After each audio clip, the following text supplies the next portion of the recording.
Hello everyone. Welcome to Drishti Judiciary's latest initiative, the Law MCQs program. Practice questions covering legal current affairs, general knowledge, and previous year's questions. Let's begin today's session. The first question is, which of the following has the supreme legislative authority in India? Supreme Court, Cabinet Ministers, President और Parliament? निम्नलिखित में से किसके पास भारत में सर्वोच्च विधायी अधिकार है? सुप्रीम कोर्ट, कैबिनेट मंत्री, राष्ट्रपति या संसद? The correct answer is option D, parliament. इसका सही उत्तर है ऑप्शन डी, संसद. Indian Parliament is the highest legislative body. The President and the two houses, the House of the People, that is Lok Sabha, and the Council of States, that is Rajya Sabha, make up the legislature of the Union, also known as the Parliament.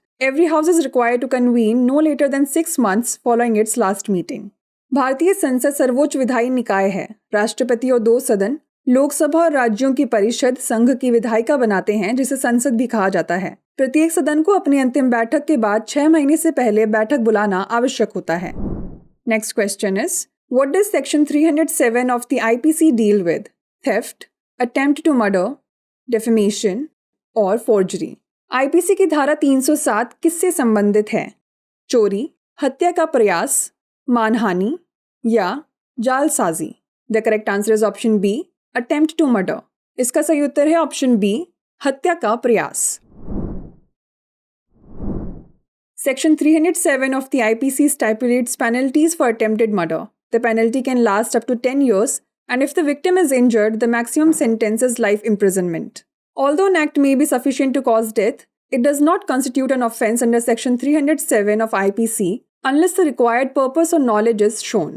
IPC की धारा 307 हत्या के प्रयास के लिए दंड निर्धारित करता है. इसमें सजा 10 साल तक हो सकती है और यदि पीड़ित घायल हो तो अधिकतम सजा आजीवन कारावास है. हालांकि कोई कृत्य मौत का कारण बनने के लिए पर्याप्त हो सकता है, लेकिन यह आईपीसी की धारा 307 के तहत अपराध नहीं बनता है जब तक आवश्यक उद्देश्य या ज्ञान ना दिखाया जाए.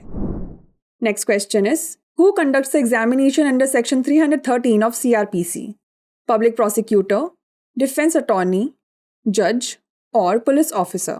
सीआरपीसी की धारा 313 के तहत जांच कौन आयोजित करता है? सरकारी वकील, बचाव पक्ष के वकील, न्यायाधीश या पुलिस अधिकारी? The correct answer is option C, जज. इसका सही उत्तर है ऑप्शन सी, न्यायाधीश. Recently, in case of Vijay Kumar versus the state of Himachal Pradesh, Supreme Court highlighted the relevance of careful evaluation in sexual assault cases and underlined the need of matching accused remarks with prosecution evidence. Under Section 313 of the CRPC, in every trial, the court is obligated to conduct an examination of the accused under Section 313 CRPC after hearing the prosecution's evidence.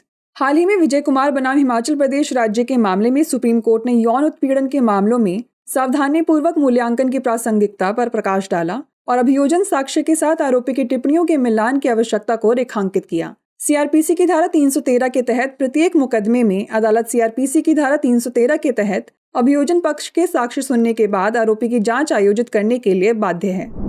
Next question is, what does section 138 of the Negotiable Instruments Act deal with? Dishonor of checks, bankruptcy procedure, transfer of negotiable instruments और contractual obligations? परक्राम में लिखित अधिनियम की धारा 138 किससे संबंधित है? Check का अनादर, दिवालियापन प्रक्रियाएं, परक्राम में लिखितों का स्थानांतरण या संविदात्मक दायित्व? The correct answer is option A, dishonour of cheques. इसका सही उत्तर है ऑप्शन ए, चेक का अनादर. Recently, in Rajiv Malhotra vs. State of UP case, the Allahabad High Court held that a check's dishonor will result in liability under Section 138 of the Negotiable Instruments Act if no notice was given prior to presentation, even if the check is conditional and requires notice before presentation. According to Section 138, it is only illegal to return an unpaid check if the reason for the return is a lack of finances. If the bank returns a check due to the drawer's incomplete signature, it does not result in a violation of Section 138.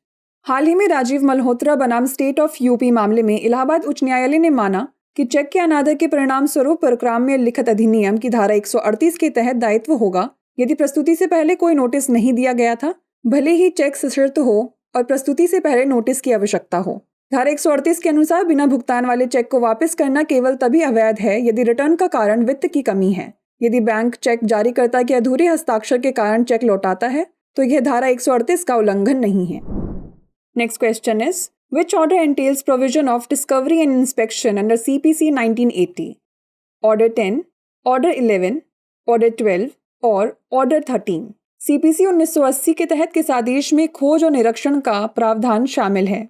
आदेश 10, आदेश 11, आदेश 12 या आदेश 13? The correct answer is option B, order 11। इसका सही उत्तर है option B, आदेश 11। Order 11 of the civil procedure code deals with discovery and inspection. Civil प्रक्रिया संहिता का आदेश 11 खोज और निरीक्षण से संबंधित है। Before we wrap up, here's a question for you. Under the Gujarat prohibition act 1949, liquor includes spirits, wine, toddy और all of the above. Gujarat निषेध अधिनियम 1949 के तहत शराब में डैश शामिल है? स्पिरिट्स, वाइन, टॉडी या उपरोक्त सभी? इसका उत्तर हमें कमेंट सेक्शन में ज़रूर भेजिएगा। ऐसी और वीडियोस देखने के लिए लाइक, शेयर और सब्सक्राइब करना ना भूलें। धन्यवाद।